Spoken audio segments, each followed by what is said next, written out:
And now, weighing in out of the blue corner, Josh the Punk Thompson. 100% agree. And on the other mic, he weighs in from the red corner, Big John McCarthy. Well, welcome everyone. It is July 18th. That is a Sunday, the 2021. We have episode 165 of the Weighing In podcast heading your way for this Sunday. We are going to talk about the UFC and Islam Makhachev and his victory against Thiago Moises tonight. Miesha Tate making her comeback fight. We'll talk about what we thought about that.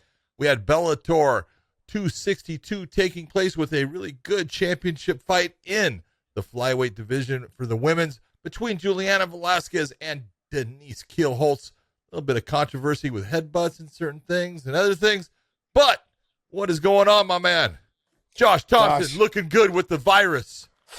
It's not COVID, though. We're back in this virus bullshit here in California. So they're putting mask mandates back into place. And, hey, what are you going to do, man? Just going to sit here and suck it up, I think, a little bit longer. We'll see. I mean, I may be forced to move out of here soon. I'm going to make my own country. Later. Yes, it's something, man. I'm just going to make my own country. So they just implemented the L.A. County, I guess, did the mask mandates starts, I think, on Saturday, started today, I believe. And then Santa Clara County, which is where I live in Silicon Valley, they decided to implement them as well, I believe, starting tomorrow or maybe even as of today. So I just landed, got off the plane. I was hearing that people were saying, hey, man, it's got to wear your mask again. Got to wear your mask again here in Santa Clara County, here in San Francisco. I'm like, I feel like the end is never going to come. Never going to come. Not in the state of California. It's not. They're just going to keep fucking sucking us dry. I just want to say to all of the people that I know in the state of California, I'm sorry. I really am. What a mess. It's a disaster, man. It's a disaster here. Total shit show. But yeah, never mind. Okay, so look, I got off the plane. I'm exhausted. You're exhausted. My car was at 3:20. Your car was at 3:45 in the morning. Yeah, baby. Got home and just, did family stuff all day, and jumped in the line with a bunch of stuff. I have some cousins at my house with their kids. Ooh. I've got family coming, stay until Monday, and I'm like, man, I get off the plane and everyone's here, and I'm like, oh, geez, all right, well, let's suck it up. Let's do it. Watch the fights. Had a great performance, some great performances tonight on the UFC card. Had some good performances last night as well in the Bellator card. Some good stuff, man. I mean, I think there's a lot to talk about, a little bit of drama, I think, as well with the headbutt yesterday. But what do you want to talk about first? First, I want to say before we do any of that, for everyone out there, come on and subscribe to our Clip channel. Smash that like button. Do all that good stuff. Click the bell so you can get notified when we are going to drop. We're trying to build up that channel so we can put a lot of small clips on there so you can watch the stuff and just pick out what you want to listen to. So do that for us so we can do stuff for you. But I think we ought to let's just talk about the fights we just saw. Come on. All right, let's do it. You want to go full card? You want to go just the main card? You have the card in front of you because I couldn't get my shit set up tonight. All right. It's getting late where you're at, and we're both exhausted. We were talking about that earlier today. So I got a little frustrated, and when I get tired, I get real, grumpy. Not you. So I was like, you know what? Fuck it. I don't need to see anything in front of me tonight. So John is going to take the lead and tell us what you got, buddy. Well, I'm going to go. The first one I want to talk about is Amanda Lemos versus Montserrat. It's Conejo, but Ruiz, but whatever it's going to be. Montserrat Conejo. And it was a fantastic performance by Amanda. She definitely, hurt Montserrat. It may have been a little fast, but I can understand what happened and what Chris Tognoni saw. He saw her actually, the way she was going down, she was kind of out, and he made the decision to stop it right at that point. And then when she hit, she kind of came back a little bit, but nothing was going to happen in that fight. But I do want to say that Felicia Ismail, who is Amanda's manager, promoter, trainer, all these things, whatever you want to say. And now he is her ventriloquist. Yes. I was thinking he didn't say a word she said. He just said what he wanted. Oh, man. He was out there promoting her as the next champion and saying stuff. And He didn't say anything, she said. He just put out whatever he wanted. So congratulations, Felicia. That was a great promo for your fighter. It was so bad. Yeah. She did. She looked fantastic. Yeah. I mean, her striking was on point. She was circling and striking off of the angles. She did a great job. I thought it was a tad bit early of a stoppage, but I'm not mad at it either. Wasn't going to go anywhere. The way her opponent was just kind of lunging in and trying to get to the clinch and the takedown, she was just taking the shots, kind of dipping her head right into the shots. She got stung twice. Yeah. So I didn't see that fight really going her way after the first couple exchanges. And then luckily the fight was ended. But I mean, I thought it was a little bit of an early stoppage, but I'm not mad at it because I think in the long run of the fighter safety kind of situation. But I thought, how do you say her name? Lemos? Amanda Lemos. Yeah, she looked fabulous, man. She got some power. She was sticking the stiff jab right in the face and then finishing up with the hard cross. Best part was her footwork. Yeah. She was cutting the angles. When she landed the combination, she cut the angle and cut it and hit it again. I was like, wow, and this is impressive. She didn't stand there to admire her handiwork. She was moving her feet, setting up for the next shot. Boom, boom, moved out. Yeah. You go, that's what you're supposed to do when you got someone that's trying to close that distance on you, get their hands on you. She looked really good. But, yeah, I thought that was a very dominant performance tonight. Great job by her. What other fights on there? Well, there was Malcolm Gordon against Deiveson Figueiredo's brother Francisco, and I thought Malcolm Gordon, he had a very good performance because it was a tough fight. You can see that Figueiredo, he's talented. He's got a lot of skill.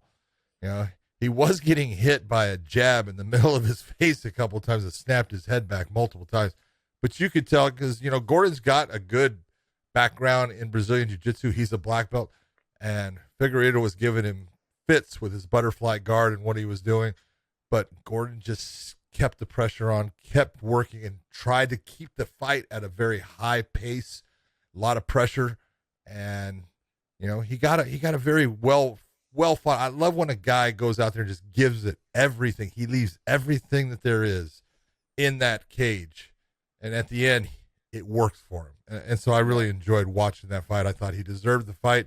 It was a good fight by both of them, but just a very tough fight for Malcolm Gordon.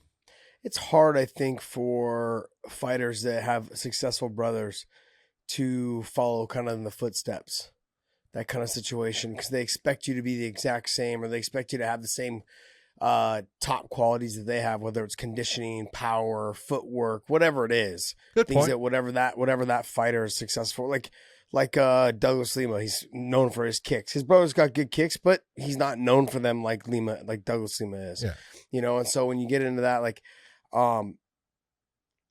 Figueiredo, his conditioning is not like his brother's, and so he does tend to slow down a little bit more, from what I can see. So I think both of them kind of slow down a little bit. Both of them seem to cut a lot of weight. Yeah, both of them slow down a little bit. But yeah, that's true as well. It is what it is. What else you got? All right, let's go. I want Daniel Rodriguez. He took on Preston Parsons. I love Daniel Rodriguez. He looked great. He's super calm now. He's doing a beautiful job from his southpaw stance. He throws that straight left right down the pipe. Preston Parsons acted like he got poked in the eye, and it was like that. And I'm yelling, "Do not stop that fight!" That was a punch, and it was a clean punch. Hurt him bad, and Daniel Rodriguez finished it off. So a very nice performance by Daniel. He's coming on. He's is he the one they call Fluffy? No. Oh, okay. Which one's that? That's Anthony Hernandez. Okay, Anthony Hernandez, yeah. But I saw Joe Schilling was in he's in Daniel's Rodriguez's corner, yeah. I thought he looked good, man. I thought he looked calm, composed. Super. That was the one thing. He even talked about he's a little bit of a slow starter. He kind of lets the fight develop a little bit sometimes, and he's a little bit of a slow starter. But I felt like he did what he was filling out the range and the distance, and he got hit with some clean shots early. But he just took them, kept coming, just kind of pieced them up. And I thought, like you said, I was worried also they were going to stop the fight to give, what's his name? Parsons? Yeah. To give him a second to recover. Cause I thought they were going to stop it for an eye poke. And I'm thankful they didn't, because it was a straight shot. It was clean as day. You could see it was right down the eye. Yep. It was beautiful. So good stuff by him and good win, man. That was a great win by him. All right, then there was the one that we had a bet on. Yeah. Oh, I didn't know Mowgli. baby. I didn't know Mowgli took it on short notice. I guess you gotta do my research a little bit don't better. make excuses No, it's now. okay. Please, It's okay. don't make excuses Mowgli now. would have won had he had a full camp. But I get it. Oh, dude, it's so weak. So weak. I mean, if you're gonna take that win, whatever. I get it. I understand. Excuse me. Here, I I understand. want you to look at me right now. I understand. Oh yeah, I'm taking the win. yeah. I know. You got to get one up on me somehow. Oh, now it's one of. That's 2 in a row you need to roll Oh, with me. The jeez. steak dinners are just coming in. Oh man, we've Good got to thing get out of these. We've got to get out of these situations where we can go actually sit down in a restaurant, and take our mask off. Jesus. I tell you what, there was a lot of heart by Gabriel though, and he took a big shot. His eye was puffing up. He was fighting the whole time. Billy puts a lot of pressure, was going after him, but Benitez never quit in that whole thing. Yeah. And then you look at the stoppage; it's understandable. It wouldn't have been stopped if his eye wasn't in that position. They would have let it go on, but based upon his eye, and they're thinking that he's probably got a broken orbital, so I understand why they stopped it. It was a good stop, and it was a good win for Billy. Billy's tough. What I don't like is that like Mowgli's on. I believe he's got 2 fights left on his contract, maybe just one now after this one. Yeah. And you can't be taking these type of fights on short notice. Like, knowing that your contract is coming up, you've got to make sure that you're giving yourself the most opportunities and chances to make as much money as you possibly can. And that has to do with winning. You can't do that if you're losing, if you're taking fights on short notice. I mean, there's times when you want to do it and you think you can get it done. I get it. But he obviously was not in shape. You could tell after the first round, after he got his back taken, he had taken some clean shots. And he got sat down in the first round towards the end of the first round, right in the middle of the first round. He got sat to his butt. He was doing well up until that moment. I had him kind of slightly ahead, but I wouldn't have been mad if it was going the other way. It was close. It was close. And so when he got dropped, it was like, okay, you lost the round. Now you got your back taken almost the majority of the time. You were able to scramble and get on top. He's so much better than what we saw tonight. He's got a nasty little guillotine that he likes to say. He attempted it a couple times tonight. He's pretty good on the legs as well. He just I could just tell he wasn't going for things because he was concerned about conditioning, being stuck on bottom, being controlled. And that's exactly what happened. As soon as his shape went away, he started putting his back to the fence. And he started letting his opponent get off. And, you can't do that, man. You got to come in. You got to make sure that you come in at least in a good enough shape to get through the second round. So if you win the first 2, all you got to do is survive the third. He wasn't even in good enough shape to get through the first, And I know when you take big shots, your cardio level just goes faster. It's that power meter on a video game. It just drops. Every time you take a big shot, it just goes lower and lower. It's kind of what we saw, in this fight. So he came out in the third round like a little barn buster, and he just came out dropped what's his name, and then wasn't able to do anything with it though. Got stuck on bottom again. Then got his back taken, and then it was all the way to the finish. Yep. I just want to see. I want to see people that I know make better decisions on what fights they're taking and what they're doing. The biggest excuse I think from fighters is, oh well, I needed the money. Losing is not going to make you more money in the long run. So what are you doing? Well, you're getting half your pay. You're getting half your pay, and then the next fight, you're not bumping up either. When you win, you bump up. Not because you fought, you bump up. When you win, you bump up, and so you're stuck where you're at. At whatever pay you're at that time. Yep. So you're not doing yourselves any favor. And so if he's got one more fight left on his contract, he needs a full camp. He needs to make sure that he has an opportunity, puts himself in a good position to get a win. So I don't know. I mean, he's a dog. I love watching him fight, but he's tough. These are those fights that you shouldn't have taken this fight. Yeah. All right. What'd you think of Adolfo Vieira versus Dustin? Oh, I'm going to say it wrong. Stolzius. Yeah, I don't know how to say his last name either. Even if it was in front of me, which it's not, I wouldn't have been able to read it anyways. I was actually sitting there watching the fight going, how the fuck do you say this guy's name? So I was like, Vieira looked, I thought he's got a good jab. You obviously can see he's got power. He just cuts too much weight. Yep. He slows down. That's what I say. You go against anybody who's going to be able to pressure him and make him fight into a bad position. like had whatever you say Stolzius or whatever, if he just had more output and not feared him so much in terms of being taken down, I think he could have won that fight. He just didn't have it. I just think Vieira would be so much better if he just went to 205.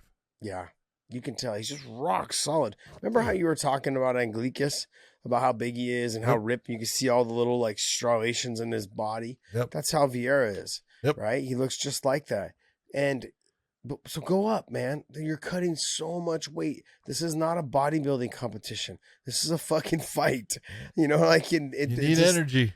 Yeah, you need something to feed off of, and he just didn't look like he had it. So I mean, like even though he got the win, he got the submission, but it was like one of those situations where you shouldn't be that tired.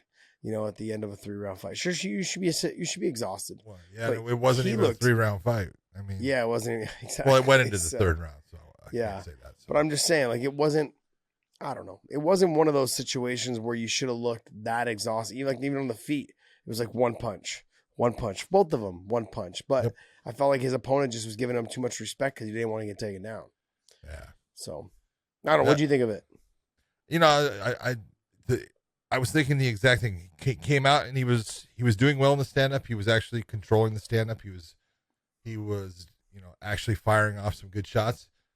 But right away, as soon as he got into a clinch at one point, and I saw him back off, I go, he's getting tired. I can see it. I can see him, and you can almost see it's in his mind. He feels it is like. Then he's scared about, oh my God, it's going to happen again, and so I need to slow down. And then all of his production starts to go out.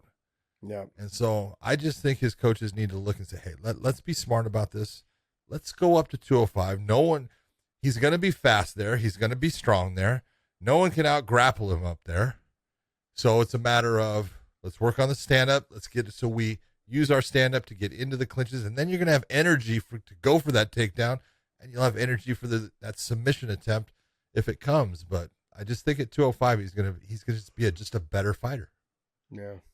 So got talent. You can't make people do that stuff though, man. That's the thing. Like they think because they've been doing it for so long. Wrestlers are hard headed as well. Jiu-jitsu players, they've been doing it for a while now, cutting all the weight, believing in that that's the recipe to success. It's not always, not for everyone. You know, I look at certain guys like Max Holloway, I think it's a recipe for success for him. He cuts the weight, he performs at a high octane Absolutely. level. His output. Most of the time I'll say, man, you can't cut weight like he does. He cuts it and he actually performs better. Yeah. Yeah. So. You know, and then you look at other guys who can't do it. Don't do that. Oh man. I've already yawned 3 times before that. All right, what'd you think of? I told you that Jeremy was going to have problems with Gamero. Yeah. His wrestling's just too good, man. Problems. I mean, he didn't even get out of the first couple 30-something seconds. He didn't get out of the starting blocks. Yeah, it was like 30 seconds in, he got submitted. So, I mean, hey, put yourself in a shitty situation and things like that happen. I think with Jeremy, right, he was always kind of like the bigger, stronger guy at 145.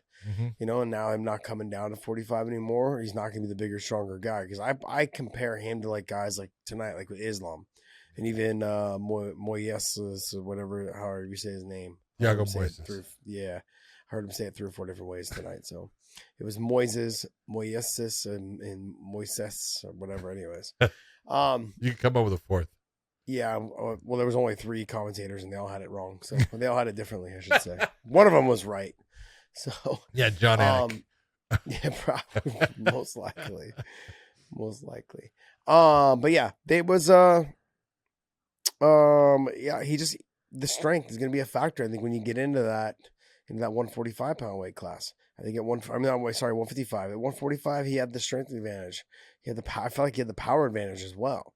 But at 55, I think he's just another. He started out at 155. Yeah, I know he did, but then that's why he went to 45. Yeah, John, like he's the guys that were, the size became a factor, and the size is still there, even though he's coming back. Not because you went to 145 for 5 years or 6 years, and now you're back. Like all of a sudden the guys are smaller. No, it doesn't work that way. Well, he went to 145 because at the time that he was at the 155, UFC didn't have a 145.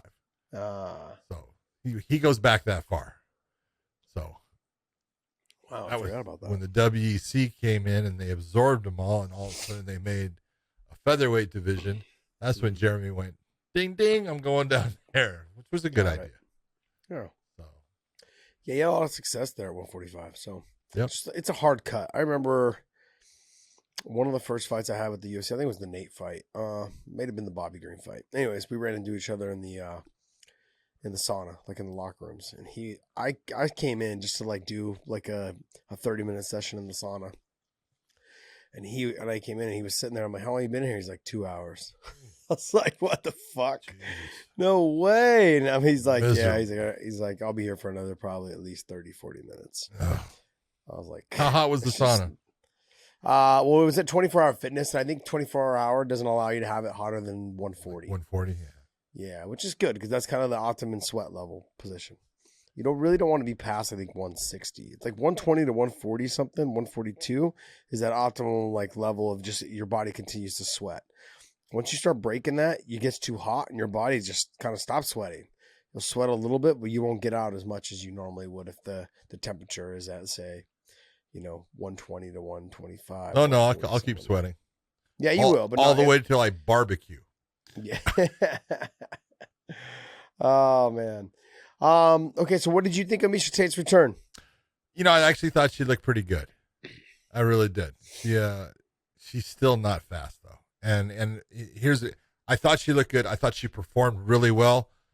And then, her interview at the end with Paul Felder, she says, I'm not here for the fight. I'm here for the belt. And I'm like, yeah, that's not going to happen. I'm sorry. It's just not going to happen. But there's nothing wrong with her having that as her goal, and that's what she believes she's going to go for. I just look at it. She did a really good job in the stand-up, but she's also going against, again, like I said, the UFC gave her the best person they could, a 44-year-old fighter who is going to retire, not that fast themselves, doesn't have as good a ground game as Miesha. And so you look and I go, that person's pretty tailor-made, but I appreciate that Miesha came in. She was in shape. She never got tired. She pressed the action of the fight. She actually looked better in this fight than she did in her last couple fights before she retired. And so that's a good thing. And it really is, because sometimes they don't look, they don't look any different. So she did look good. You were right. She actually came back, looked good in her performance. I just don't see that title shot coming for her in that way. Yeah, I'm not saying that it won't be a title shot. I'm just saying I don't know if she can beat Amanda Nunes. I don't think she can. She is not beating Amanda Nunes. Not as of now. Remember, we're talking about her first fight back. She's not going to get a title shot for 3 or 4 fights, unless if Dave can pull up the rankings for you, and you can see. I don't know who's in that weight class. But I can tell you there's going to be some killers in there in that top 7, top 6, top 7. So she's going to have her hands full. So whoever it is that she needs to fight, whether it's Raquel Pennington again or who else is in there.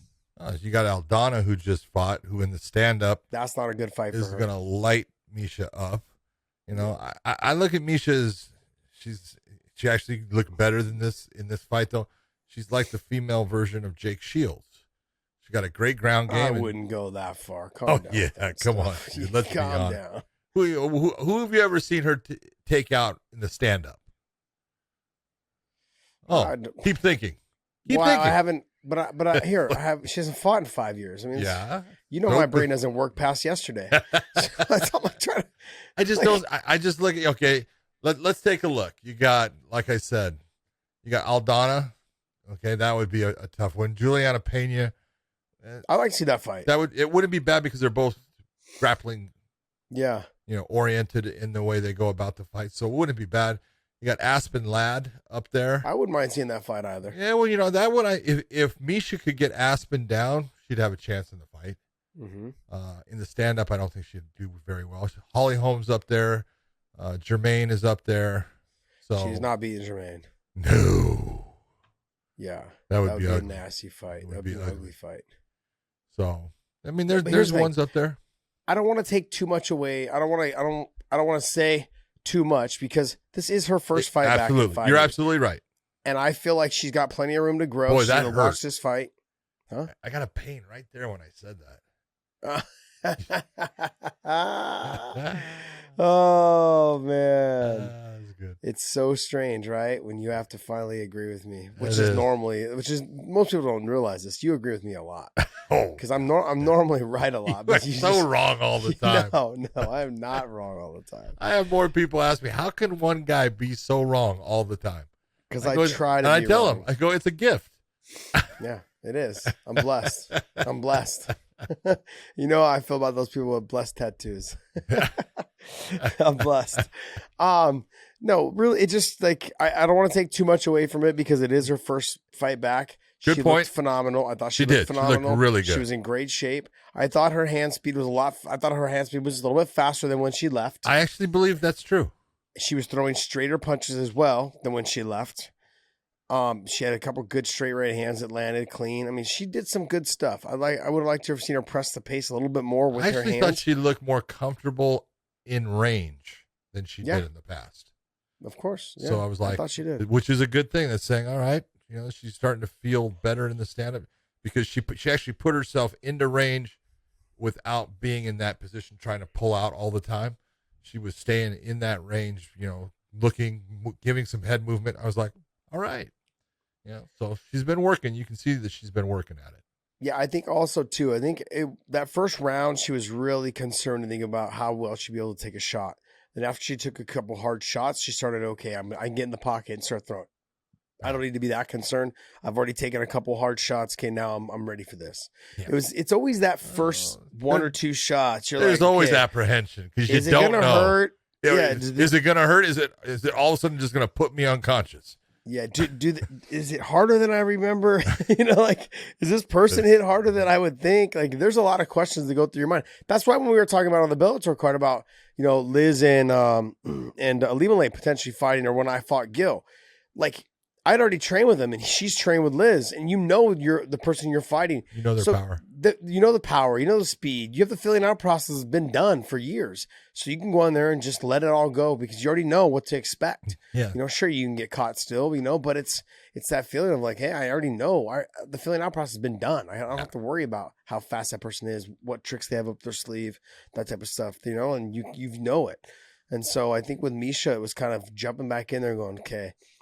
Maybe the fight pace is a lot faster than training pace, and is she gonna hit harder than I remember being hit? Like those are all things that were going through her mind in that first round. Sure. And so I thought she did a great job. I thought it was great. Threw straighter punches. Great at the end of the first round, just walking back to the corner. Eric Nixick is there. He says, "Hey, welcome back. Yeah, how you feeling?" He did a good job. It's the right way to do it. Just make her feel like. I think for me, I'm more proud of the fact that she has 2 kids. She's engaged now. She's got her life like kind of on the track that she wants to have it on.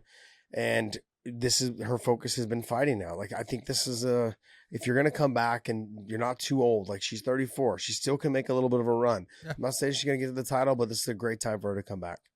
So I want to wish her luck. Good stuff. All right. The main event. Well, talk about your man. What'd you think?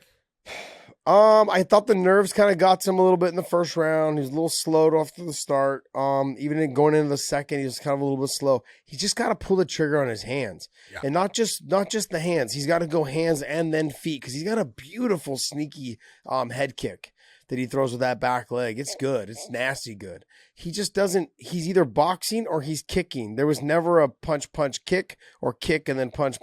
And I kind of hate that he throws that lazy little inside leg kick. It drives me nuts because I've seen a lot of top guys. They get counter off of that when he gets to those upper guys. Yeah. I'm gonna say someone like Dustin Poirier would rocket him with a freaking straight left down the pipe. Michael Chandler, he's made a career off of waiting for you to throw something like that, and he just comes right down the pipe with a hard right, straight right hand. And so those are the kind of things that make me a little bit nervous. I know it's good, sometimes to feint it and then throw something off, but no, he still throws it and just kind of touches. Either throw it hard or just feint it and then throw something else. So there's little tweaks, and he just showed his ability to just take people down when he wants. I looked at it the same way as you. He showed how nervous he was. Yeah. because he actually almost jumped into a bad position in a clinch. He was up high. Yeah. Nothing that he's ever, been taught to do, but he wanted to get to that clinch position so he could try to just feel what Thiago is like, get an idea, how strong is this guy, what's it going to be like. And once he got into it, it was like, all right, I'm going to be okay. And I think he settled down from that point, but it was awkward, the first 3 minutes of the round, because he wasn't throwing a whole lot. He was cutting the cage off on him. He was doing that. But when he jumped into that clinch, it was like, that was weird. And it was Well, weird there was a based bunch of upon the way times- he did it. There's a bunch of times where he has initiated the clinch, and then he just backed himself up to the fence. Yeah, but I will give him credit, even because he was going for a tie plumb at times, different things, but he was throwing effective knees inside. He was timing them right. He was getting his body in the right position and bringing the knee in. And it's not a knee that's going to put, Thiago out, but it's a knee that makes him, sometimes it interrupts his breathing pattern, which is just one thing that starts to, wear you out in the fight. So it was all good work by Islam. Yeah. No, I thought everything he did was good. I loved how he had that lift. I believe it was one of the first takedowns he got. It was the first one. He grabbed the body lock, he lifted, and then he high croshed it with his knee. So he elevated with the knee and then was able to twist him off. Yeah, he twisted him off, took him to the center of the cage, and dropped him. I loved it. That was beautiful. Nice way to secure that round. My only complaint, like I said, hey guys, I'm splitting straws, and he's my friend, so maybe it sounds like I'm kind of being a homer, but in this situation, I'm not. I'm going to kind of rag on him a little bit, and not in a bad way. It's more like I just want to see him tighten up a couple of those little things, because when you get to those upper group of that top 5 and that top 4, it's going to be tough, because they're not going to wait around like Moises did tonight. They're not going to wait around. Let's just say this for what it is. Okay, Islam's good. He's not Khabib. No, he's not. He's not. But here's the thing. Hold on. And it's the same thing that what the UFC was doing is they're trying to build him up that he's the next guy. He's the one in line. He's the one that Khabib stepped down for so he could be the champion, all this stuff. Look, he's not Khabib. He's just not. He's not that. He's a good fighter. I'm not saying he's not. He's possibly even almost a great fighter. He's got great talent and skills. He just can't dominate a fighter the way that Khabib does. So I'll disagree with you on that. He Go can. ahead. I think that it's a mental thing. He needs to get more confidence. He needs to be more active. He's not a very active fighter. Somewhat that's not his fault. I'll give him that. No, yeah. So sometimes it's not. But I think some of this, I think his confidence will begin to grow, because I could tell when he was standing there and they were introducing him, he was nervous. Oh yeah, he was nervous Just when he was walking look out. on his face. Saw the look. He's always, when we're in the gym, he's always smiling. He's always kind of like, okay, come on, punk. He's just fun. He likes to be fun. But he didn't have that look really tonight. He kind of had that like, okay, this is my shot. There was pressure. There'll be more main events. The good thing was he got a finish tonight, but it's gonna be finishes like that. It's gonna be that smothering finish, where It's okay. And I think, like I said, I believe that he is a way better submission guy than like Khabib is. He's someone that will hunt submissions down, and he gets there, and he's hard. Like, he almost had that armbar. Had there been another 5 seconds or 8 seconds on that, At least he went. At least he went for it. That's the whole. He had the arm, leg was almost over the head. Yeah. I'm not saying he had it, but those are the positions that he normally, most fighters don't want to give up that position, but he's good off of those type of scrambles, also on those and attacking those top positions. Him on top, and just like Khabib, they're nasty, but they're different. And I've said they've been different. The way that Khabib takes people down is different. The way Islam takes them down, the way that Islam ground and pounds is different than the way that Khabib does. Yes, big time difference. That's a big time difference in the ground and pound. Yeah. But the submission and the way he advances his position in the grappling area, Islam is better than Khabib in those type of things. But I'm not going there. But Sorry. Here's the thing, though. I'm also looking at the levels of we're comparing him to the Khabib that left the sport as the champion. That's not fair. You've got to compare him to the Khabib that was fighting totally guys like Pat Healy. It's totally fair because there's Khabib, guy that I It's not watched fair. who's champion, and there's Islam.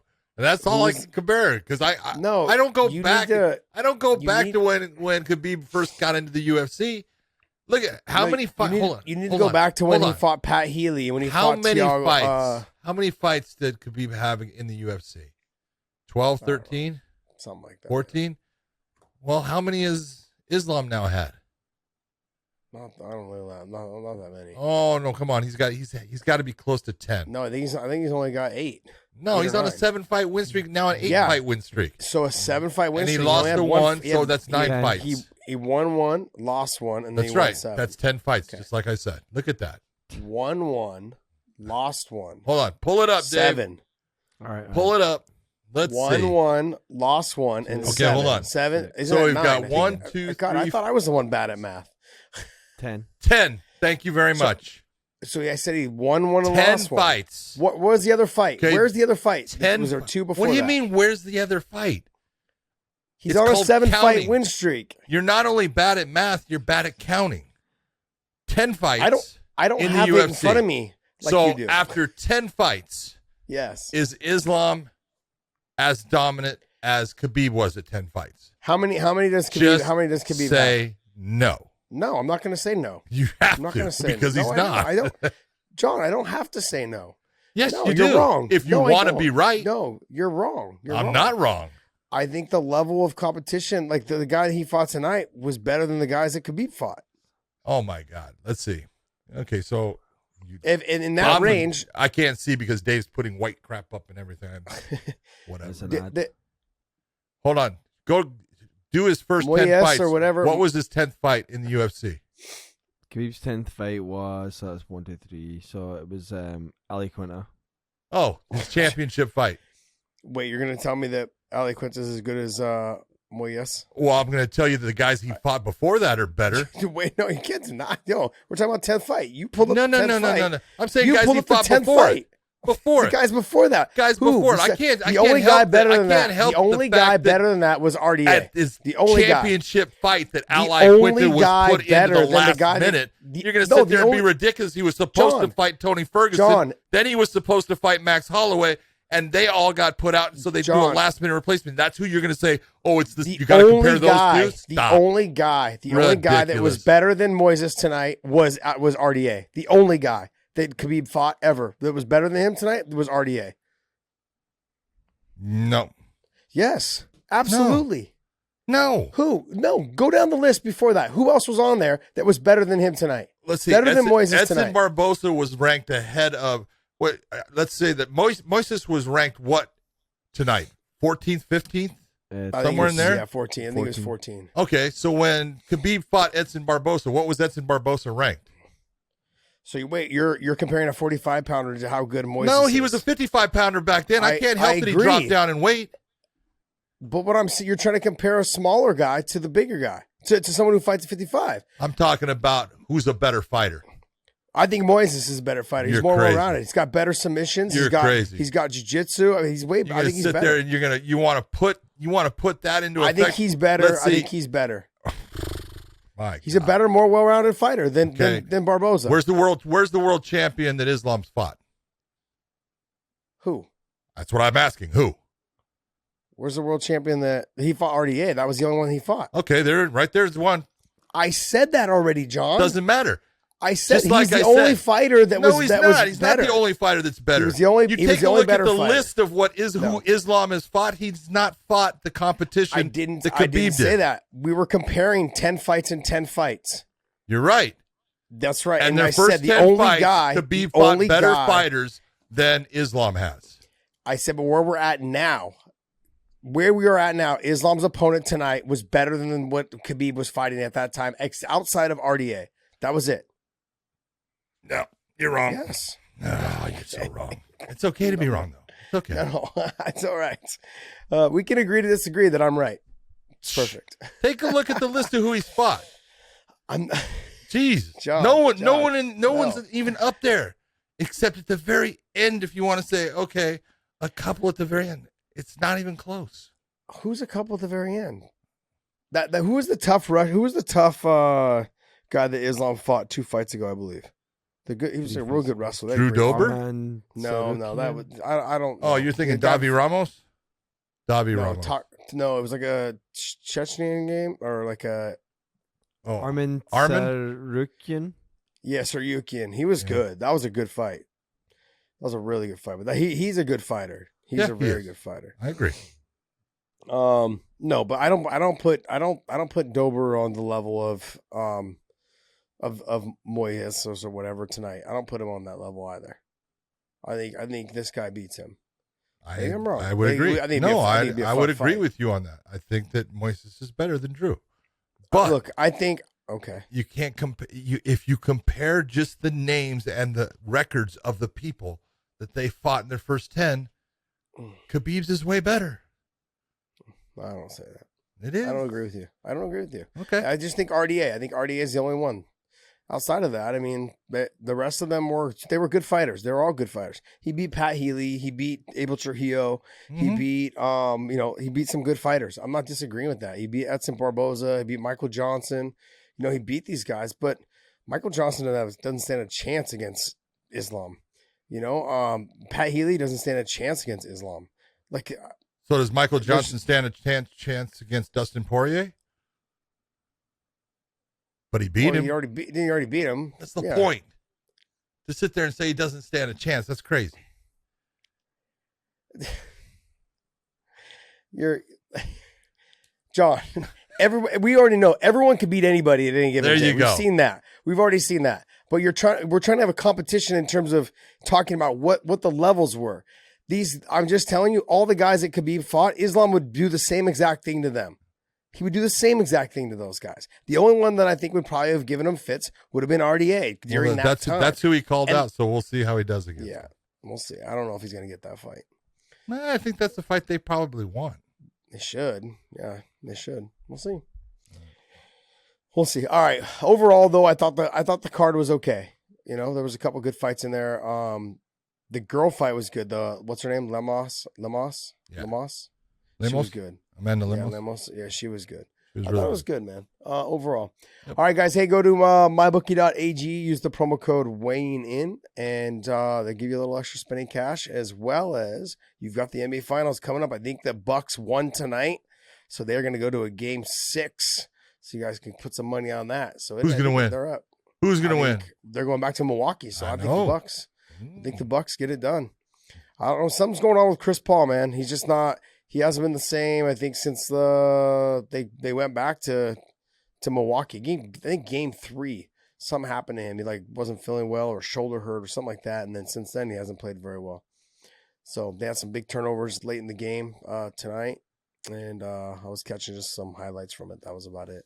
But hey, I want Giannis to win, man. I like to see the young guy. What I like about him is that he didn't go anywhere to start his own team. He just stayed where he was in a small market, and he just said, "Hey, I signed a long-term deal. If you want to play, you want to be good, you want to come play with me, we're going to try to win championships here." So I hope he gets it done. I'd like to see CP3, Chris Paul get one, but I want to talk about the young guys who decide to stick and stay in one area and try to win championships like the old guys used to do it. You need to go on you need to go on MyBookie and prove how much you want that to be. I want Giannis. I just don't want to bet because I'll probably lose then. He'll probably lose. I want him to win the championship. Because if he loses tomorrow, if he loses the next game, they're going to have to go back to the Suns. And I'm like, oof. All right. What else, you guys? Question, did you watch the Charlo fight? I did not watch the Charlo fight. Was it any good? I heard Actually, Charlo should have really lost. Good. You should have. Well, I'm okay with the draw. I'm actually okay with the draw. Ended up being a split draw, but one of the judges had Charlo winning 117-111. Not even close. Yeah, someone said that. Oh, I thought it was for the other guy when he won 17-111. No, they had it for it's for Charlo. You look, you go. Got it. Now Charlo hurt him twice in the fight, I would say, but overall, man, he took a lot more shots. Yeah, a lot more shots. So Charlo's pretty good, man. I He's like the damn other good. guy. I like Tank. Gervonta Davis. Gervonta Davis, man. I just like watching him fight. I've liked watching him fight since he was younger. He's good. All right, let's get into the Bellator card. No, before we go to the Bellator card, I want to talk about my favorite thing, my new thing, Fume. I got my Fume right here. I love this damn thing. It's got the cores that you put in. They're all essential oils. If you go to Fume, you can go to www.breathefume. Fume is F-U-M, not F-U-M-E, FUM.com/weighing in. You will get 10% off. It's a natural way if you are a smoker to quit smoking, quit that ugly habit. Use this. You can use it anywhere. There's no smoke. There's no vapors. There's nothing that's going to affect anybody else. And it will be something that will help your cravings. It will help you get healthy.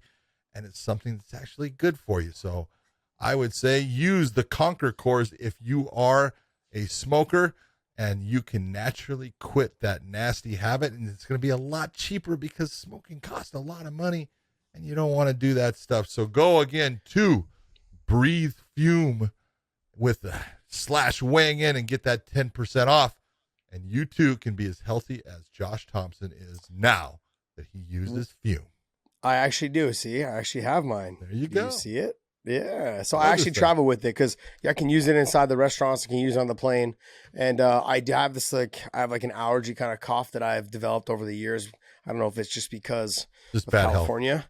Yeah, man, that's bad health. I don't know if it's just because of California and the allergies we have here, or if it's because I've got cauliflower in one nose and I've got a deviated septum in the other, and I just can't breathe in and out. So this actually helps. You can get it's almost like you said, like the menthol, almost like you're sucking. Well, they got the peppermint, they got the bubbly lime and stuff. I like that, but I love the peppermint. I like the Invigorate. They have one called Invigorate, and they have another one called Conquer, which is good as well. The Invigorate kind of peps you up a little bit.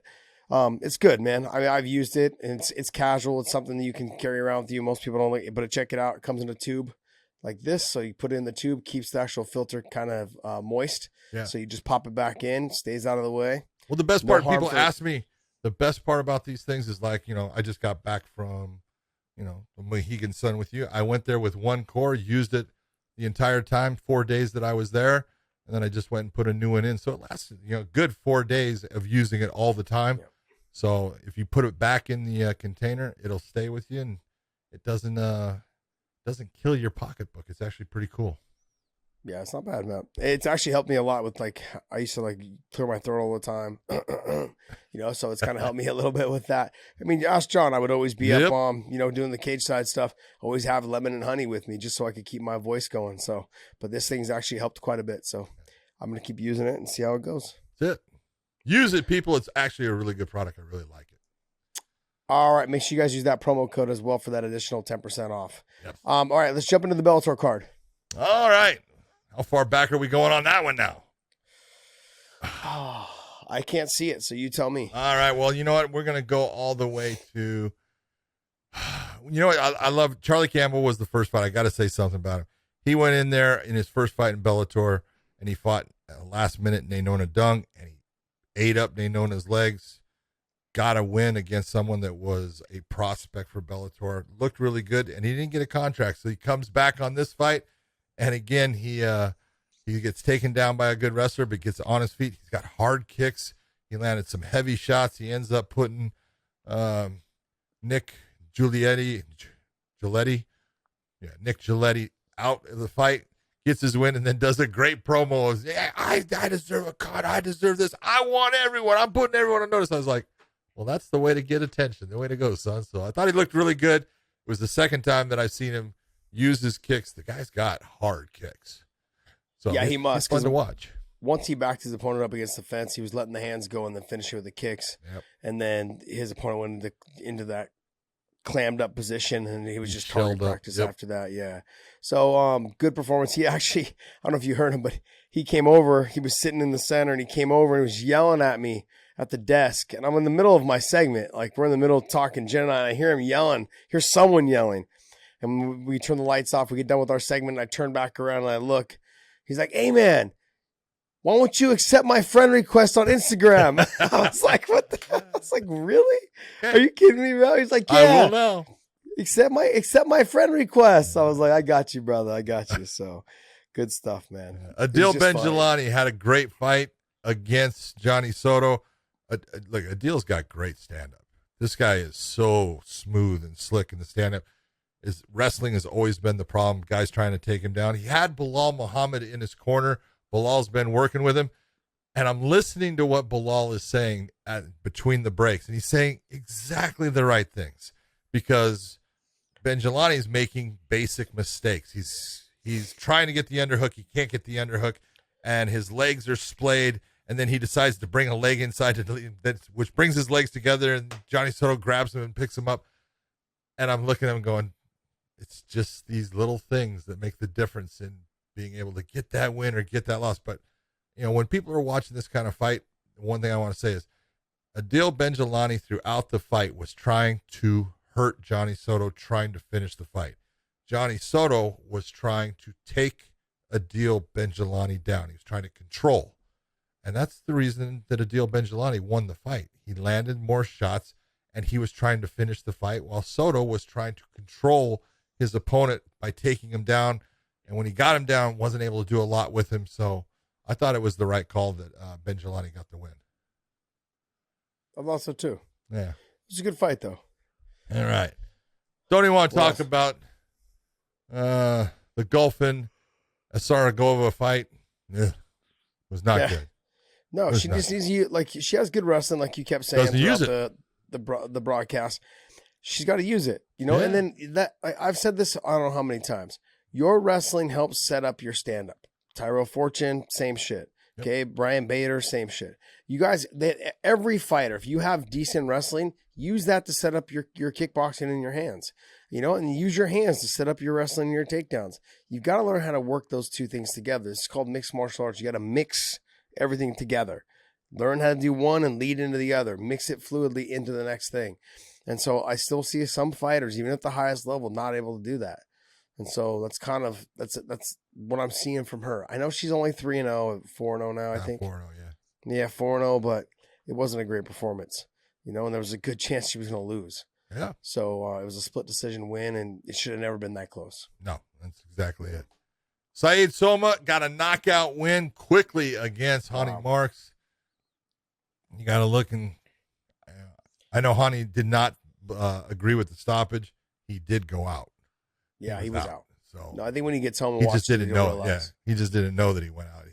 He got hit 2 more times, clean, no hands up, nothing. Oh, yeah. He was out. He got knocked out, and he got knocked back into consciousness with the second one. So both of us like Ronnie Marks. We both like him. He's a nice guy. We see him throughout the week. He's great guy, taking pictures of everyone. He's a really fun guy. Yep. But he just got caught. Yep. He was slipping out to the right side, and someone threw that left hand, and boom, landed right on the butt. And he followed up quick, got heavy over the hips, and was able to land 2 or 3 more shots after that. Ref jumped in. I thought it was a great job by the ref. It was a good stoppage. Johnny, very rarely do we say positive things about refs. So I've decided that I need to start pointing out the obvious now. When they do a good job, we got to start letting people know, hey, you did a great job in this. That was a good job. That was a good job. Johnny Eblin versus Travis Davis. That's the fight that started off the main card. I thought it was a good fight. I thought Travis Davis did exactly what he normally does. He goes out there to fight. He tries to, make something happen. Sometimes he makes mistakes, gets caught into bad positions. That happened to him a couple of times in the fight. But I thought that basically the fight IQ and just the experience now of being more calm in the fight, Johnny Eblin's going to be good. He's got good wrestling. His stand-up is solid right now. He's got a pretty goddamn good fight IQ for a guy that's now, 8 or 9-0? Yeah, I think he's 9-0 now. Yeah. Here's my thing, though, John, with him. Is he too small for 185?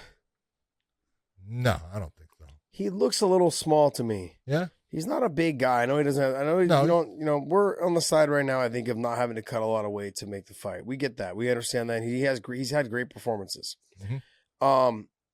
I just feel like you put him with, like the guys like Van Steenis, they're pretty big. Yeah. Fabian Edwards, pretty big. And the thing with Fabian, right? Fabian, had he fought Eblin to me is more of getting into the fence, kind of trying to lift you and take you down. Whereas Austin Vanderford, when he fought Fabian Edwards, was like shooting from far away and was turning the corner and making Fabian, he was just changing direction. Yeah. So Fabian had a hard time stuffing those takedowns. Yep. I know Johnny's a top level wrestler as well, but he doesn't have that explosiveness on the takedown that Austin Vanderford has. I would agree. And so I don't know if like a fight with Fabian Edwards and Johnny Eblin, that's going to be a harder fight for Johnny Eblin than it was for Austin Vanderford. It was still kind of a hard fight for Austin Vanderford. I know he dominated the position and stuff like that, positions and the takedowns. But I think with Eblin, it's going to be a little bit harder because Fabian's going to be bigger than him as well. Vanstinas will be a hard fight for him, but I think there's a good chance Vanstinas will give up takedowns because he feels very comfortable off his back. So it makes for an interesting mix in this whole conversation. I think Austin's probably going to be next after Salter because Salter and Gegard are fighting. I don't think Vanstinas is trying to make that run right now because Gegard is there. No, that's his teammate. But then you run into the same problem, Eblin and Vanderford. Okay, so true. I don't want to get too far ahead because this is kind of what happened a long time ago, and with myself is I was like here.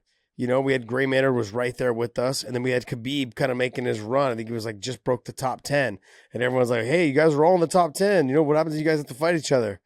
Well, shit, none of it panned out where any of us got a fucking title shot except for Khabib fucking 5 years later. You know what I mean? So I don't want to get too far ahead when you're talking about, oh, this teammate may have to fight this teammate. It doesn't always work out that way. Austin could go up and end up fighting. He may have to fight Salter. He may have to fight Gegard. But either way, he could lose, and that puts him out of the running probably, and then Eblin can slide in or vice versa. If he does win, then maybe Eblin just plays the gatekeeper for a little bit until they figure out how they're going to approach that scenario and situation. Maybe Austin wins and then loses his next one. You never know. So there's no reason to start pitting them against each other right off the bat, but it does make for a fun mix of that 185-pound division because we haven't had anything fresh there for a while.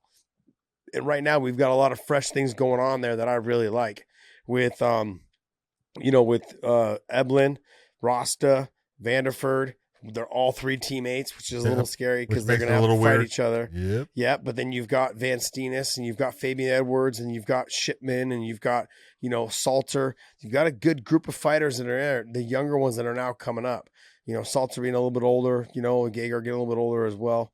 But you've got a younger group that's in there, Fabian and Vanstinas and Vanderford and Eblin, man. I'm looking forward to all that. So what did you think of Eblin's call out of Charlie Ward? Look, they're all going to do it. Romero Cotton called him out too. They all want to fight Charlie Ward. I know. But it's the guys that can wrestle that want to fight him. It's not the guys that want to stand up and fight. Yeah. And Charlie's, he don't get the respect he deserves. I mean, people just think like he's a brawler, which he is. He is a brawler. But he's going to be he's a brawler that's in front of you in the third round, still trying to fight you. Yep. Still trying to put your head through his fist. Yeah. So look, he needs to work on his wrestling, but I don't think he's gonna. No, I don't think it's gonna change. He's going to keep being, and he's just tough. Yeah, he's going to keep being who he is, and and that's the way he wants to fight. Let him fight. But I mean, it's the wrestlers, man. But the thing is, there's a lot of stacked wrestlers right now in that division. You've got, like you said, you got Eblin, you got Rasta, you've got Vanderford, you've got Salter. Gegard's no slouch either. And I've heard Lovato Jr. is possibly coming back. What? Yeah, so he's been training. I guess he got clearance from the doctor. I don't know if Bellator's going to take a chance, but he got the clearance for him to go ahead and potentially fight again. I would love to see that because I hate when a guy has done so much to get himself to a certain point, has done so well, and then it's just taken from him. Yeah. Hate that. Yeah, because remember his fight with Salter, he was losing that whole fight, and then he finally got to Salter's back in the third round and then choked him. Finished him. So I mean, look, there's a lot of good fights. His fight against Gegard Mousasi was a great fight. Yeah, and it showed a ton of as far as heart because he dominated Gegard in the first couple rounds. That third round was a nasty round for him, though. Yep. Fourth round was a nasty round, and he came out and did exactly what he had to do in the fifth round. You got to give him credit, man. Yeah. So I would love to see him back. Yeah, I think the end of that third round. Don't do it. You could have made a case for the doctor stopping it. John's drinking his Monster every time you got to do it, man. Yeah, I should have had him on. Arlene Blencoe had a beautiful knockout win of Diana Silva. I thought she. The one thing I love about Arlene is she throws, for the most part, straight punches, straight down the middle. Not a lot of excessive movement. Doesn't do any kind of fancy stuff. Just is very systematic. Her wrestling's got it way better. Silva multiple times tried to take her down. That didn't happen. So she looked really good. And, her having a full camp at Jackson Wink, it shows that that's something that's making her better. So, yeah, I felt like it was weird. She fought Cyborg and she looked leaner. And I thought, like, okay, she's ready to fight. But I think really what happened was because of COVID and she had to do her camp in Australia. She was stuck really just doing a lot of running and a lot of stuff like on her own kind of situation. Sure, she had a good camp in there with Volk and those guys.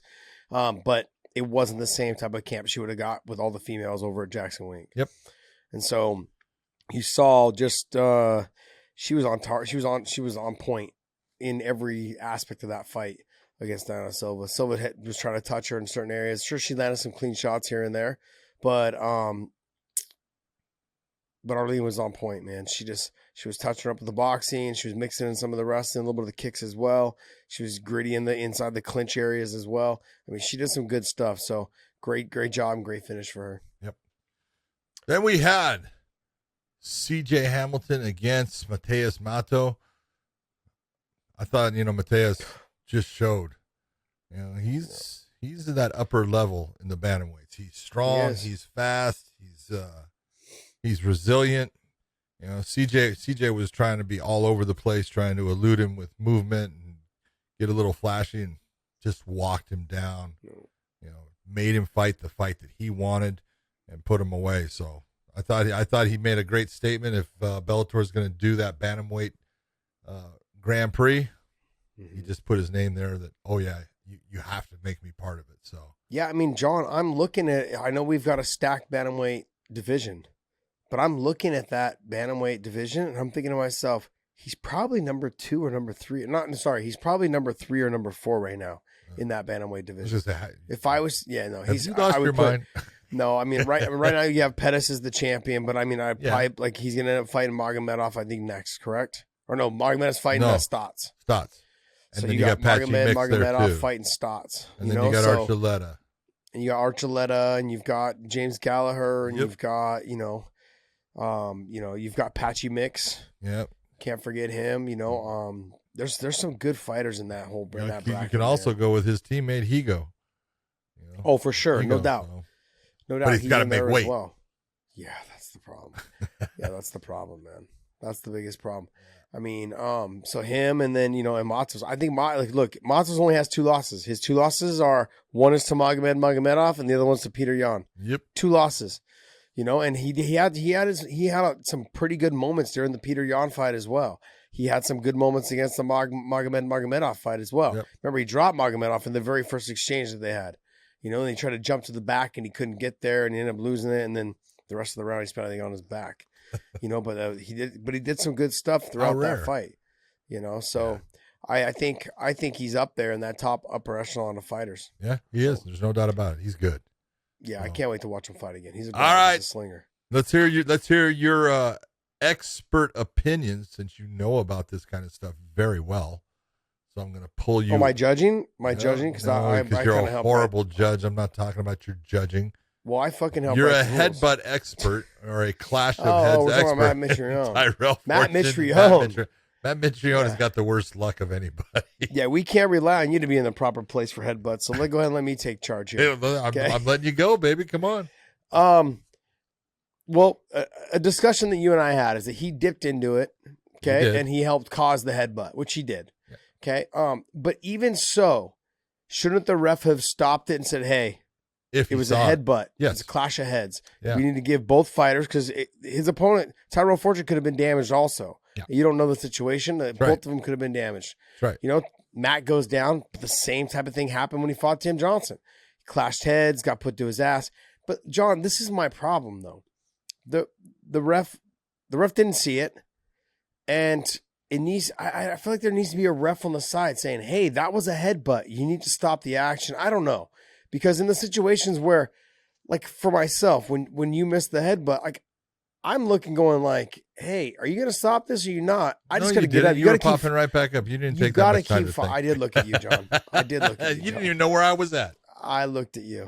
I just knew you weren't where you. I just knew where you weren't where you were supposed to be. See, you're trying to That's where I knew. So, no, I don't know. I feel like for a fighter, they're going to just keep fighting because they don't want to get punched. They don't want to get blasted. So it's a shitty situation for the fighter to be in. Sure it is. But, you can go back and go back to Mo Lawal fought Seth Petrozelli in Bellator. Yeah. And they had a exchange where they both came in and their heads clashed and Seth Petrozelli went down and Mo Lawal went to finish him and I stopped it and he thought he won the fight and I said, that's the time.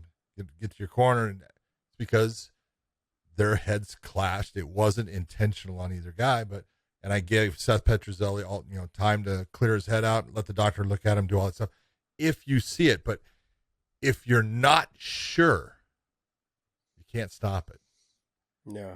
And that's the problem is you've got to be sure. You got to be sure of what you see. And Dan in that, he didn't see it. Now here was the problem. Matt Mitrione is calling out, that's a headbutt. And he starts screaming it's a headbutt while he's supposed to be fighting. And It's like, no referee's going to listen to what the fighter's saying because I hate to say it, fighters lie all the time. And so you can't sit there and take their word for it, even though Matt's right.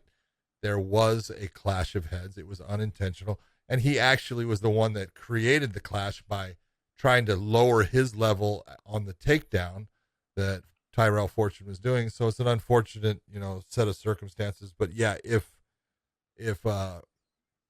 Dan Mergulata had seen it, he could have stopped it and given Matt Mitrione time. But didn't happen. But when do we start putting like a ref on the outside that's watching the replay and just being like, hey, it needs to be stopped? Like, there is that. There is that now. So why didn't we utilize that? Because they don't have it at the Mohegan Sun. That's something that, in fact, we were trying to put in the unified rules this year, but you got to figure with COVID and everything that's happened, the ones that has utilized it is the state of Nevada. They have it. It's called the replay official, the RO. They have someone sitting there with monitors and stuff. They have a lighting system. So if there is something for the referee to know about, they'll actually put up this light. And so they know, hey, there's a question on something.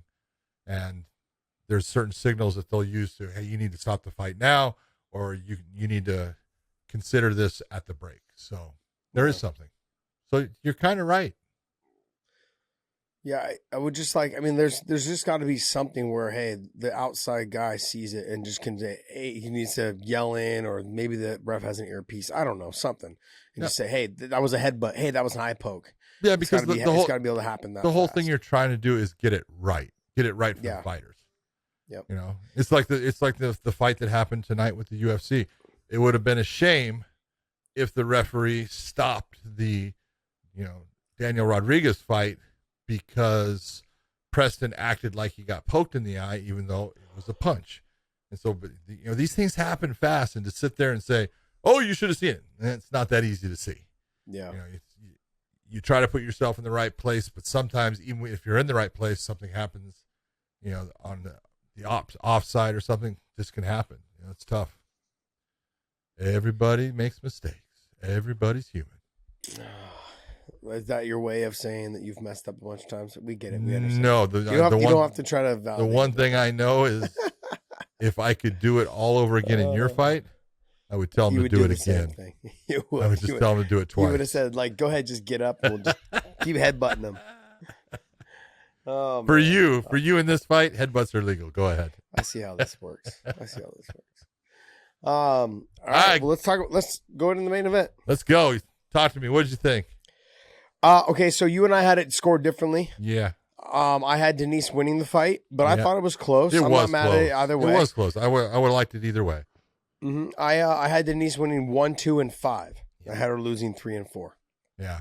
But like I said, the toss was the second round. That was the round. Yeah, I thought Denise won the first, and I thought for sure she won the first and the fifth. And I thought for sure that Juliana won the third and the fourth for sure. She did. It was the second round that was the one that just could have teeter-tottered either way. And, the judging in at Mohegan Sun decided to go with the champ. I mean, I'm not mad at it. It's just one of those, when you really are splitting hairs when it comes to, what did you count more in that one round? You know what I mean? And I think because the damage started to come on in that second round, the nose started to trickle a little bit of blood, and the eye kind of started to I was swell a puffing tiny up. bit. Yeah.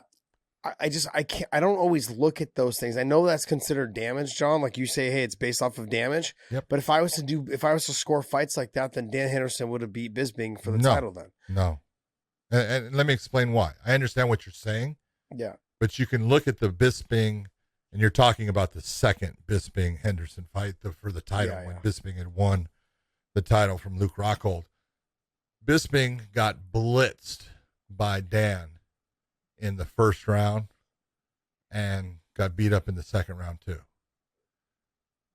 And then all this damage is on his face. He's cut, he's swollen, but in the third round, nothing happened to him. Nothing changed. In the fourth round, nothing happened to him. Nothing, because he was winning those because Dan was exhausted. And Dan was just getting his way through those rounds and was losing those rounds based upon volume that Mike is putting out there. All the damage that happened to Michael in that fight are rounds that Dan won. Dan won those rounds. Just because the damage isn't going to go away in the rounds that he's losing. So all the damage that was put on him, Dan won those rounds.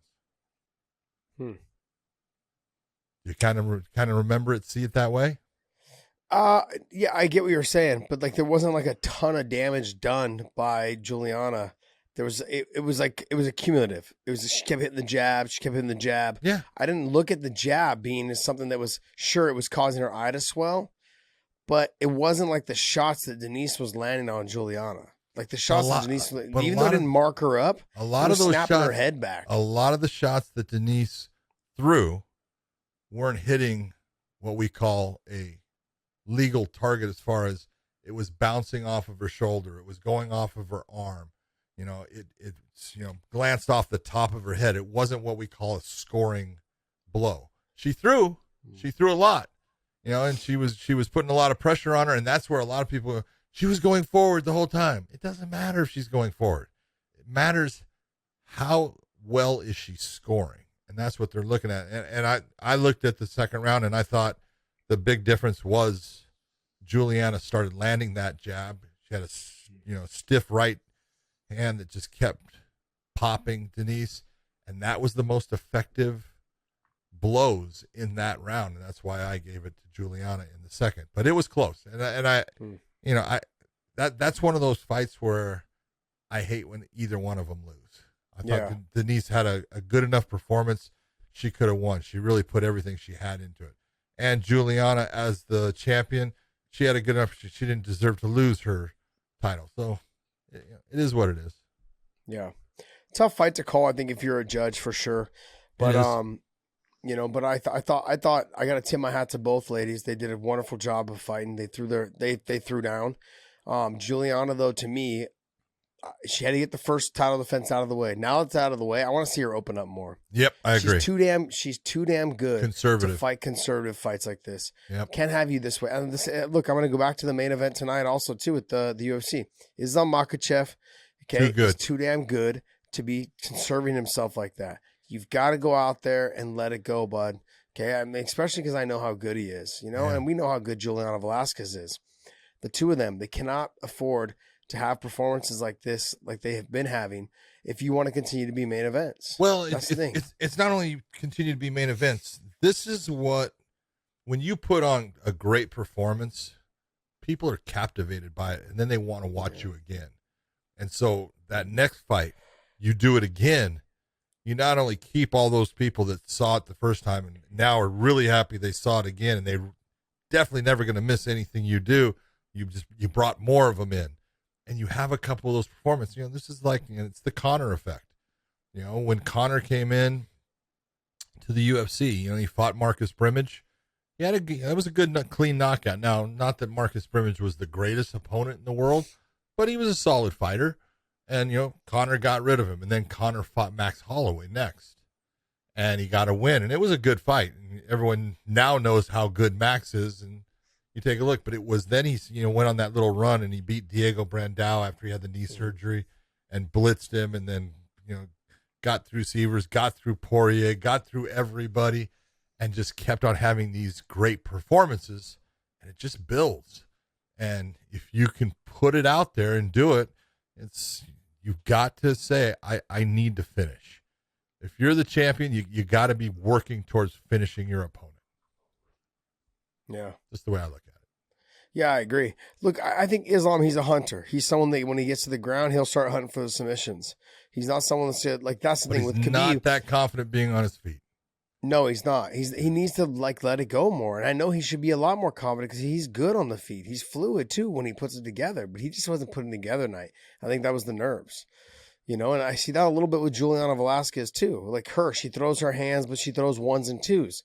Where's the 3 and the 4? Yeah, it's the 3s and the 4s are the ones that land. Those are the ones that they don't see, and those are the ones that hurt. Yep. Those are the ones that hurt because you don't see them coming because you're too busy trying to play defense to stop 1 and 2. Yep.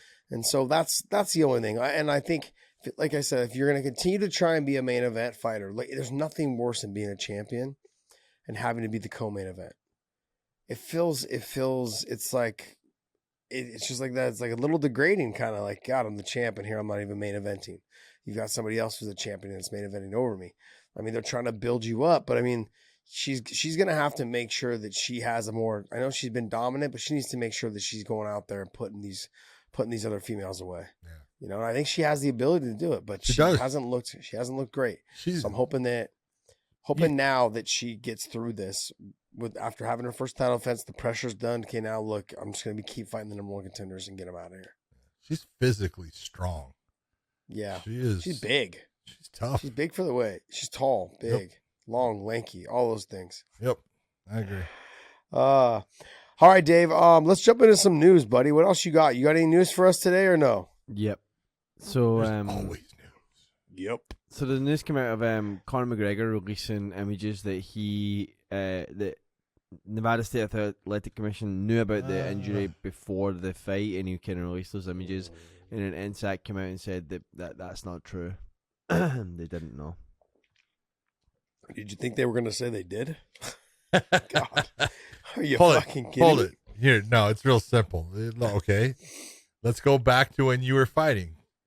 Did you fill out a medical form for the commission? Yeah. Really? Time. How many times did you say you were injured when you were?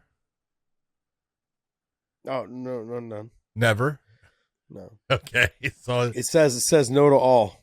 No to all. Okay. Check that box. And so this is the whole part. This is why I laugh at, when Conor came out and said all this stuff and said, oh, ask Dana White, ask Dr. Davidson. And okay, now I know Dr. Davidson. He's a great guy and used to work with the Nevada State Athletic Commission. And then he basically left that to go work for the UFC as their main physician for their fighters. So when something happens, he's the guy that, the fighters call. He's the guy that'll, check on them. There's other guys that work in that same position, but he's the head guy. And what Conor is doing by saying that is saying, this doctor knew that I had a stress fracture and let me fight. So he's hanging Dr. Davidson out. He's hanging Dana White as the promoter out. He's not thinking about those things while he's saying it, but that's what he's doing. And then what the Nevada State Athletic Commission is doing is saying, really? Well, here is your medical form that you filled out, and it says no to all, or whatever you want to say. Yeah. So, you're the one that's said no, because if you're a doctor with the athletic commission, you're going to do a physical on the fighters to a point. You remember the doctor coming in and they'll sit there and they'll grab your hands and do things because they have to try to find something, because every fighter is never been injured in their life when they go into that, physical with the ringside physician is, you have any injuries during training? Nope. How's your hands? You have any pains? Nope. Feet are good. Nope. Got no problems at all. Your knees are good. Yep. Nope. No problems at all. How about here on your ribs? Nope. Got no problem. That's all you hear from the fighters, because if I say yes and this guy doesn't let me fight, I don't get paid. Yep. So every fighter is just, they're the healthiest they've ever been in their life at that moment, just like Conor was. And so for him to come out later and say that, it's like, I'm not saying he didn't have problems with his ankle before the fight. Maybe he did. But every fighter Every fighter's got problems going into a fight. Yeah, they just could have all comes with been training. old photos too of him wrapping his ankles. Oh, yeah. I mean, I don't want to sound like a, but like, how many times I've kicked someone's foot, or kicked someone's elbow with my foot, or right above my, at the instep. Then put an ice bag over it for the. Yeah, you got to put an ice bag over it. I've got to wrap it up. I mean, you go home and do that. People take pictures. I have pictures, of a couple fights I had to pull out of because I had like a softball size on the top of my foot after kicking someone's elbow. Well, the best one is, I don't know if you heard Conor also, he talked about now he's got a titanium rod in his leg, is what he said, right? And he goes, I have a titanium. Now when I kick people, now watch what happens. And I'm like, I'm going to watch what happens because I guarantee you it's going to hurt you a whole lot more than it hurts them. Yes. It's going to fucking kill you. Oh, it's horrible. I've got a titanium plate on my ankle, my left ankle with Just 9 kicking screws. a bag. And yep. If you kick the bag the wrong way, that shit hurts. Yep. It hurts bad. There's no flexibility either in your foot and your ankle. There's going to be no flexibility because those screws and that plate don't move. Yep. They fucking hold it. So when you think your foot's going to flex and that bone's going to bend at all, or it doesn't do it anymore. The titanium rod keeps it there. That titanium rod hurts. Yeah, it's going to hurt. The worst part is my screws are on the outside right on my ankle. So if I kick and if I was to hit your elbow at all, it would fucking cripple me. You'll cry. Yeah, it automatically almost drops me. Even with the shin guard on, it fucking hurts. That's after the first Gill fight, man, I broke my ankle and had to have screws and plates put in. I never really kicked to the body that much anymore on that side. Did you see the video? So afraid of kicking the elbow. Did you watch the video of him talking about it? Like, he sold me on his next fight already. The way he talked about it. He's like, but you watch WWE and Terminator 2. It's so super, awesome. super easy. He's Terminator, yeah.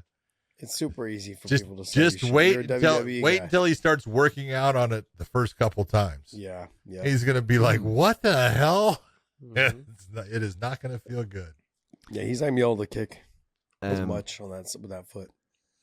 So the last piece of news is kind of like Dustin Poirier. It's two pieces, but it's all around him. So Nate Diaz came out after the fight and said, 185 pounds pull up to Dustin Poirier. And then Dustin said, I'd touch you up at any weight. So Nate Diaz wants a fight with Dustin at 185, apparently. I mean, honestly, if Dustin doesn't care about the title, just chase all the money fights. I mean, he's gonna make more money fighting Nate than he will fighting Charles Oliveira for the title. You're probably right. Yeah, but over the long term, wrong. Yes, of course. If he beats Charles, yes, there's a good chance that he will make more money for the defense of that title. Yes, I think first off, let's just take a look at this. Great, I'm all about Nate trying to pick his fights, and that's great.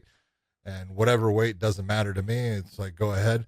But why are you picking a guy that was a featherweight and has now been fighting at lightweight, has never ever gone up to welterweight, and you're saying let's meet at 185 when 170 is a pretty easy weight for Nate to make. So why would it be at 185? What's the deal with that one now? I don't know. Just let it happen. I don't care. Let it happen. John, just let it happen. Dustin needs to just go fight Charles. I mean, if he loses, then the Nate fight goes away. Why? It's not like Nate's got a winning record. Well, yeah, but Nate doesn't fights. Nate doesn't fight anybody off of a loss. He'll fight anybody that will make money. Yeah, he will. But normally those people aren't coming off losses. All right. What do you think about? Did you see that Jake Paul had a piece of jewelry made? Yeah. Called Sleepy McGregor. Yeah. And he sent it $100,000 piece of jewelry. He sent it to Dustin Poirier. Yeah. I love that. I'm sorry. I think it's great. I think. Damn it. Nah, I got it.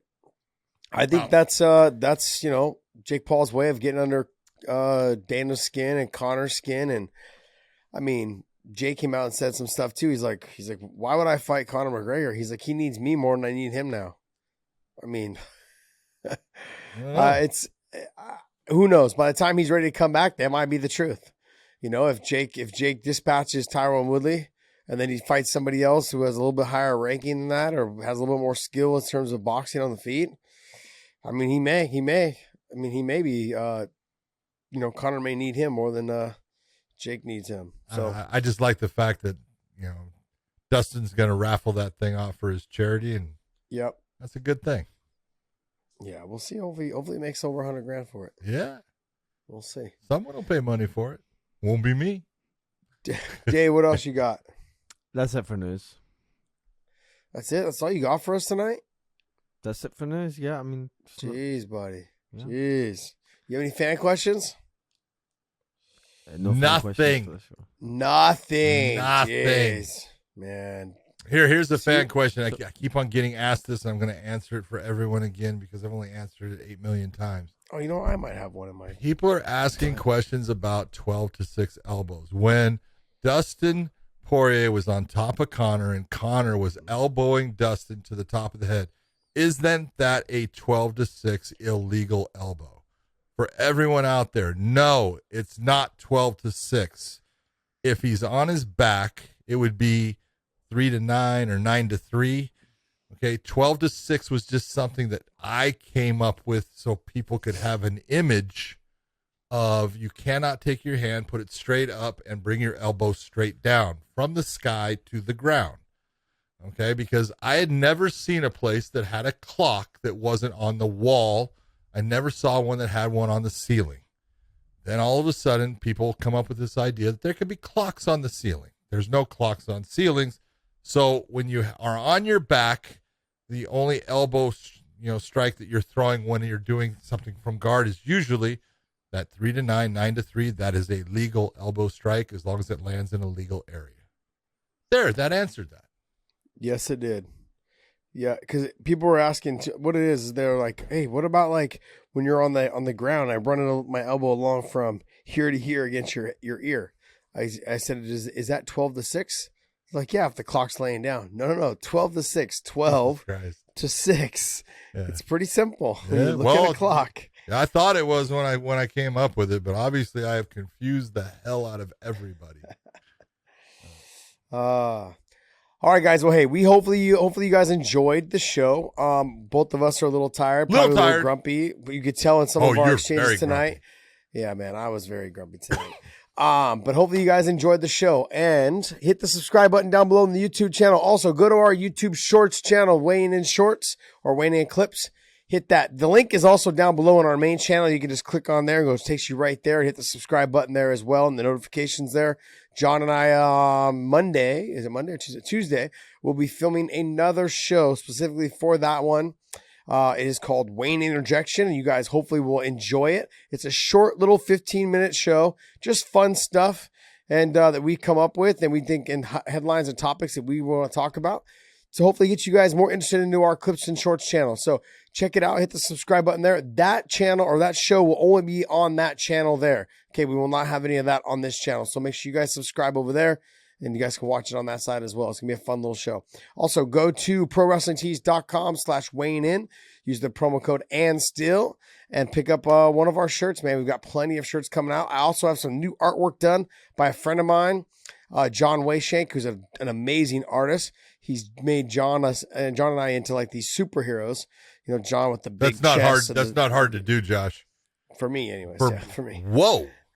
I was going both of us, and you had to freaking go one way. I had to get you. You're like a one-way road, dude. The way you and Sean Grandy were taking pokes at me all night, I never had a chance to get back at you guys.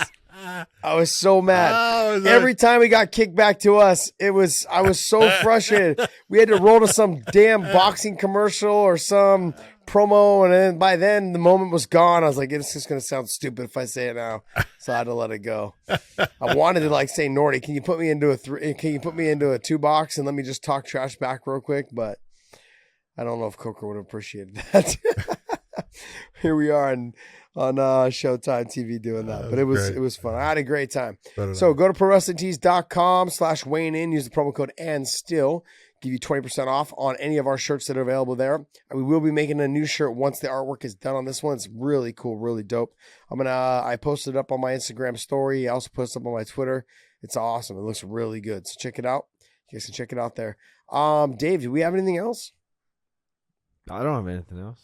Nothing John? else? Okay. Boy, What you got? that is just horrible. I did have another question, and for everyone, the question was something about Dan, and I'm going to say this name. You know, Dan Letabard is Dan Levitard. Levitard. Okay. Someone asked me about the ESPN thing he did with Ariel. Yeah, that's okay. I got asked the same question. Okay, so what was it about? I heard Ariel went hard in the paint against ESPN. Is that what he did? Yeah, from what I understand. Dave, can you pull that up? Because I have when you asked me, hey, what did you think about what Ariel said on the Dan Levitard or whatever? Yeah, Dan Levitard show. I was like, dude, I don't watch the Dan Levitard show. So I know. It's nothing against him or Ariel. I just didn't listen to it. So. He's got a pretty successful show on ESPN. What the hell is he wearing? The lucha mask. Yeah. Why? I don't know, but I guess Ariel goes hard in the paint on him, not on him, but on ESPN. He says stuff like, it's I don't know. I was trying to recall what he was saying. I scrubbed. He said he never got a single plug in his 3 years there. What do you mean a single plug? He didn't get a plug from ESPN the whole time he was there. What do you mean they gave him NBA basketball? He wasn't an NBA reporter. Yeah, I think. Yeah, they did him a lot of solids, man. I remember that they brought him on the shows specifically to talk about when the Toronto Raptors were in the NBA Finals. That's what I remember. They won the championship. Like they were giving him gigs for what? To do like you're not an NBA guy. I mean, look, it just seems like it ran its course, with the ESPN. I'm gonna take a listen to his Dan Levitard, the full interview. So I can comment it on Tuesday when we do our show. Maybe that'll be something we talk about on our weigh-in interjection. Okay. Now I have to listen to it. Now you do, yeah. I'm gonna make you do your job. Yes, I do. I am. I don't want homework. So I know. All right. Yeah, that's one. So whoever wrote that, we will listen to it, and we, on our weighing interjection, will actually talk about what Ariel Helwani said on Mr. Levitard's show. Dan Levitard. Yeah. Okay. He's a good guy. He's a good show too. I like watching his show. He does a show with his dad. His dad's an older guy. I just remember. I know he went to the University of Miami because I remember listening to him talk about the U when Miami football was really good. Got it. Well, he's down in the Miami area, so I don't know if he went to the University of Miami. I think he did. He did. Did he? Yeah. Yeah. You want to talk about something with the University of Miami? How about what? Oh. What? Yeah, give him credit. Let's give him some props, dude, man. Dan Lambert, man, he's making the move. Mr. ATT, the owner of American Top Team, Dan Lambert, he's a huge University of Miami football fan, and he is basically offered $500 a month to the University of Miami football players, every one of them, to do social media, wear T-shirts for ATT, do all these different things. He'll pay them $500 a month so they can get some money. It's the whole thing. If it works out, would be like $500,000 and some $1,000. $546,000. That's freaking awesome for the year. Way to go, Dan! I love you still, man. You're a good man. But he did get knocked out in the AEW wrestling thing. It was just horrible. But hey, he's a really good guy. He's a great guy. I remember when American Top Team first opened up and a lot of fighters started going there. And he used to bring in like a nutritionist, and then he used to bring in a doctor. Okay, everyone get their B12 shots, everyone get their whatever it is. Like he had physicians available to all the athletes that were out of there.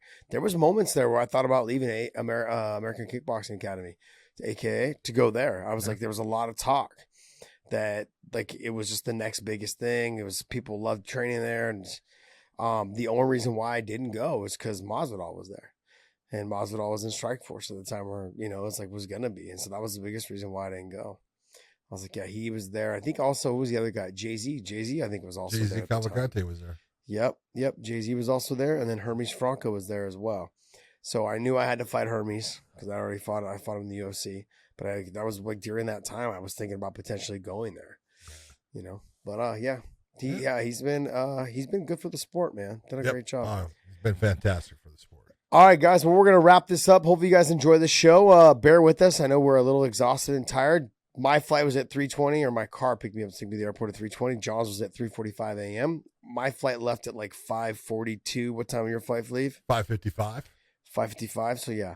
So we we endured it, and been up ever since. So we could get here. We've been up ever since. I didn't get a nap in today. Yep. So if I'm a little groggy, I look like my eyes look a little small. Okay. Not just when I smile.